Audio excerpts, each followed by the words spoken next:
নমস্কাৰ বন্ধুসকল, আপোনালোকক মোৰ চেনেললৈ আকৌ এটা নতুন ভিডিঅ'ৰ সৈতে পুনৰবাৰ স্বাগতম জনালোঁ। বন্ধুসকল, আকৌ এটা নতুন খবৰ লৈ আহিছোঁ। SLPRBত ওলাইছে এখন নতুন নটিচ।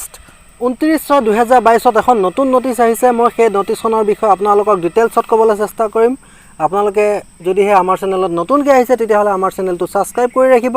এনেকুৱা ধৰণৰ ইনফৰমেশ্যনসমূহ আপোনালোকক দি থকা হয়। আৰু আপোনালোকে ছাবস্ক্ৰাইব কৰি বেল আইকনটো প্ৰেছ কৰি ৰাখিলেহে আমাৰ ভিডিঅ'সমূহ নটিফিকেশ্যনসমূহ আপোনালোকৰ ওচৰলৈ যাব।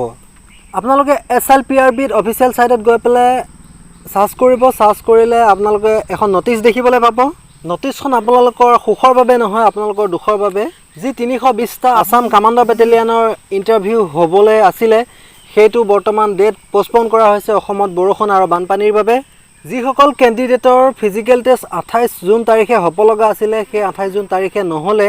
যিসকলৰ 28 তাৰিখে হ'ব লগা আছিল, সেইসকলৰ 3 তাৰিখে হ'ব। আপোনালোকে চিন্তা কৰিব নালাগে।